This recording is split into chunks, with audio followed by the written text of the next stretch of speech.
Here we've got a relatively straightforward noun-verb agreement question, although modification also plays a role. As always, if you'd like to see the full unredacted question, go ahead and click the link in the description box. Check out the full question on GMATClub and come back when you're ready. This should be fairly straightforward. I sort of just crossed off the same words in each answer choice, so should be fairly clear. Let's take a look at A. Diabetes, together with its complications, ranks as the third cause of death, surpassed only by heart disease and cancer. So here what's interesting is even if we take a quick glance down, you can see ranks, rank, has, are, have.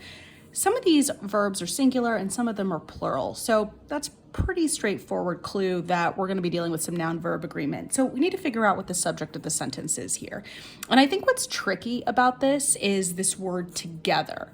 So they give us this noun diabetes, but then they say together with its complications.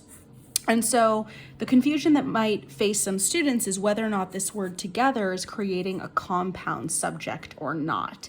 And it is not. The only word that would create this compound subject would be the word and. So if it was X and Y, then we would have the plural, because it would be diabetes and its complications together would be taking some action.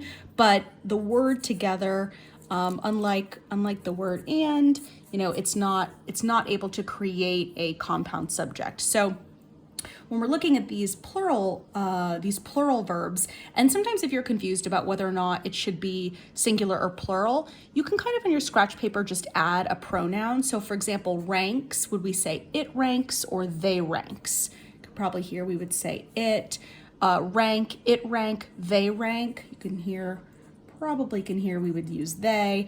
It has, they has, we would say it are, they are, we would say they.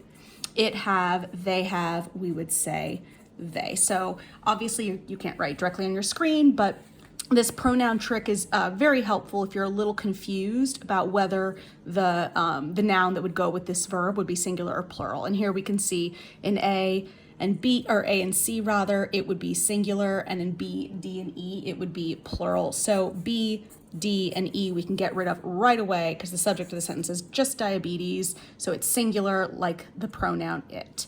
All right, so we're between A and C. Let's take a look at C. Diabetes, together with its complications, has the rank of the third cause of death, only surpassed by heart disease and cancer.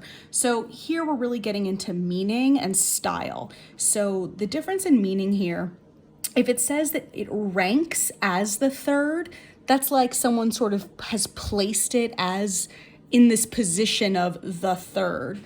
Whereas in C, it has the rank of.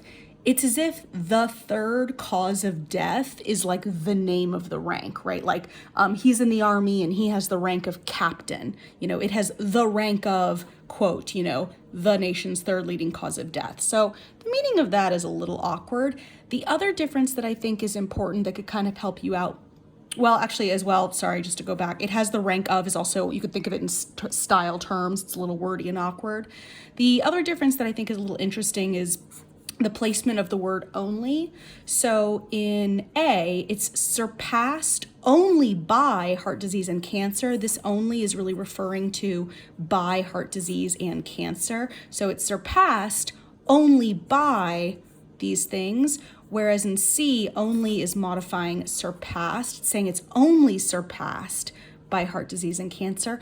That's very, very subtle. I mean, I wouldn't stress out too much about that, but in terms of kind of the meaning and the style, and when you're faced with something like this, always just sit back for a second and say, and ask yourself, what do I think the GMAT wants me to pick?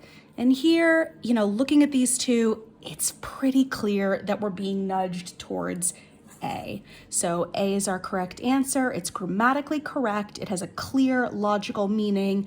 And it's not wordy. So it's a perfect answer choice. If you have any questions about this question, feel free to ask them in the comments below.